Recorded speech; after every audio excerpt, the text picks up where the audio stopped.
What's up? It's Sam and Zach Bolen from Citizens. Hey. Backstage at the Factory Theatre. So let's talk about, you are about to release your fourth album. Yeah. You've been on around the traps for a while. Yep. First album, 2013? Yep. But been making music for a long time before that. Why do you do what you do? You are now producing albums for other bands. You could do other music jobs. Why do you do Citizens and particularly making music for the church? It's a good question. I think about that a lot because there's some days with Citizens where it's like, oh man, we better make some music if we're gonna keep this thing going, you know? And so there's some times where it's like, what other job would I do? I talk about this a lot with some of my other friends. And I think it's just that I love making music, but I also see that for people, I mean, for instance, we're in New Zealand a couple nights ago, and a girl brings up to us the booklet from our last CD, from our last album, but it was the CD booklet from Amir Dimly, and she puts it down, asking us to sign it, and she just said, I just went through, she didn't tell us details, she said, I just went through just the worst, time of my life this past year, and this album carried me through the whole time. And I just think that there's something really humbling about that, to know that there's people that really find our music to not just be songs, but to actually those stories to be something that really speaks to them and is helping them either through a really tough time. I would say that probably tends to be the most common stories we hear, someone sharing about a time of like suffering in their life. And I think a lot of that is just because not all of our songs are like really slow songs or just about that, but I think that because we're people who experience good things in life and we experience bad things, you know? And so I think for us as a band, we've just always, every record has had elements of both. And so I think maybe just the honesty there has given people the confidence to share with us in an honest way their own stories.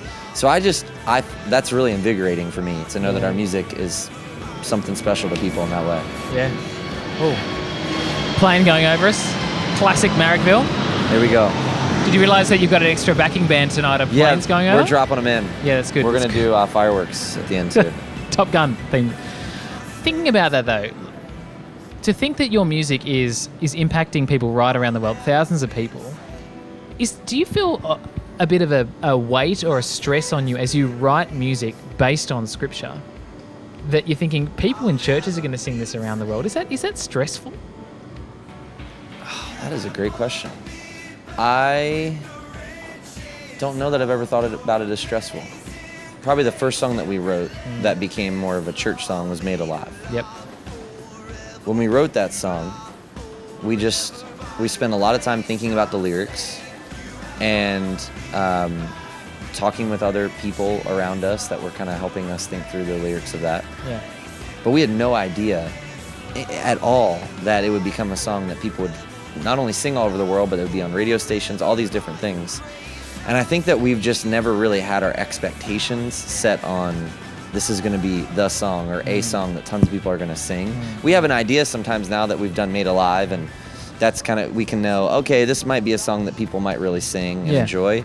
But I just feel really compelled to, as we're writing songs for the church, honestly, I just think a lot about where I go to church and about those people and what kind of songs stylistically, lyrically would fit into that. And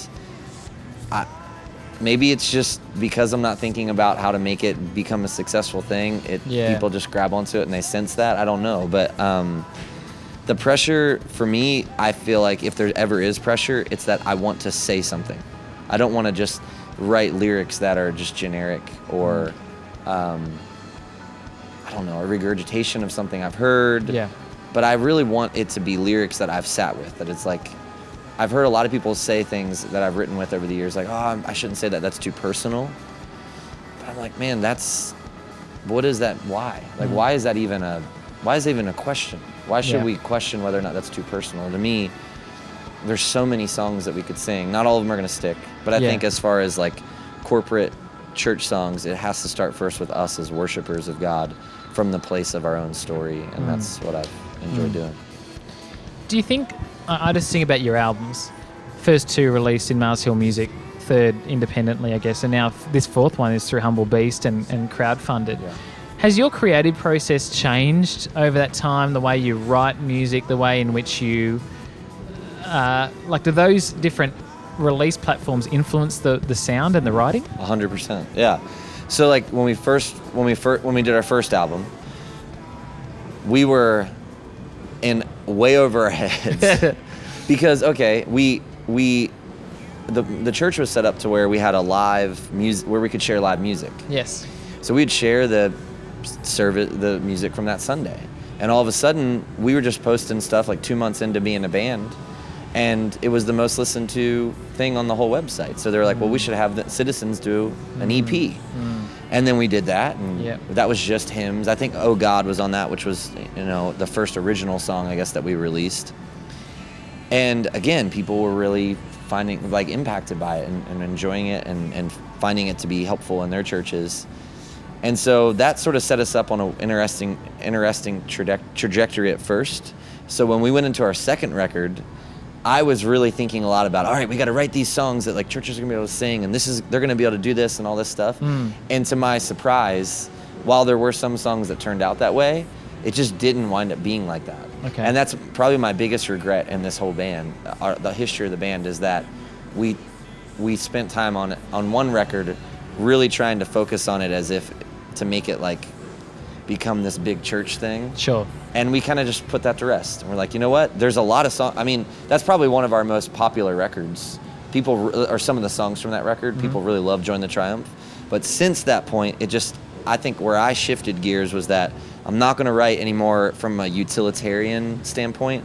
I'm just going to write songs that I really feel like are true to where I'm at and the things that I really feel like God wants me to say. And if it winds up being a church song, that's awesome. But if it doesn't wind up being that, that's great too. Yeah. And so try not to put it into different buckets, I guess, is where we've been living. Absolutely. And so let's I'm keen to talk about your new album that's coming out, which you've announced is going to be called Fear. Yeah. The first song, or the title track, is massive, epic. I'm trying to work out where you're going with this album, because I feel like A Mirror Dimly was kind of a very kind of reflective, dark kind of place, but hopeful and positive. So where is Fear headed, and what is Fear?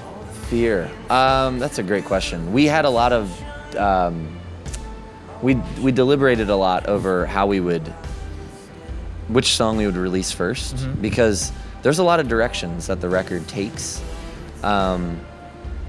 But I'm really excited about it because for me, the premise of the record sort of came about in 2 ways. The first one was when I was really young, my dad died. And so I've spent my whole life, this might not be true just in America, but American culture is very much suppress your grief, don't deal with it, don't cry. If you do, boys don't cry, kind of, sort of principle. I think that's kind of probably more universal than we realize. Absolutely. Here too. Right? Yeah. Put on a brave face. Yeah. And what I realized 25 years later was that I wasn't doing myself any favors. I was actually hurting myself by not just allowing myself to embrace the suffering that was from that. And so that was sort of the first part of it, just going through therapy and realizing that there was an opportunity for me to face those fears. And that grief was not just a thing that you do for a period of time, but it's something you do for your whole life, especially when it comes to a significant loss like that. But then the other part of it for me was just looking around the world and seeing all the division. And we released a song that won't be on this record, but earlier last year called Strength and Beauty, which was sort of a precursor to this concept. And it's just this whole idea of, as humans, when there's something we don't understand, we sort of either run from it or for whatever reason, it makes us angry. Yeah. Because that person thinks different or does something different or looks different and all these different things. So fear is just this really big word. And in some ways, not to put it too severely, it's almost like a drug. That as soon as we get a little taste of it, it's not the kind of thing where it's oh, I want more of that.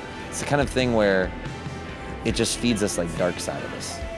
And I think on the flip side, you look at fear of God, and they're very different words. They're the same word, but they have such different meanings in relationship to God. And so there's also this aspect of the record that hopefully people listen to and see that it's just like turning our attention from like inward and all these things that are causing us to be divisive and afraid. Yeah. And turning our gaze to God and awe and wonder and allowing our imagination to just expand. I mean, that new song is kind of that idea. It's like I'm trapped inside my head and all these fears that I have of just like fully living. A friend of mine had a good image where he described it. He listened to the song. He said, "Oh man, it's almost like you're a bird inside of this egg, and you're just like, like imagine on the inside of an egg, and you're sort of pecking at it, trying to get out. Yeah. And then eventually you just like break through, and then your first steps are just like flapping your wings and like soaring off the cliff with your mom or dad, like whatever it is. It's like, and that's kind of was the idea I had, was like, I want to just be free of this and metaphorically be able to just to be weightless and fly with Jesus. You know? So there's a lot of like heavy things about the record, but there's also something about it that's really, I hope people walk away listening to it feeling really encouraged and knowing that there's some really hopeful aspects in life that we don't just have to stay in these places. And I'm feeling so afraid, and I don't want to be stuck a captive in this cage. I need to break out. I've tried all I can do. Only you can bend these bars. I want to fly away with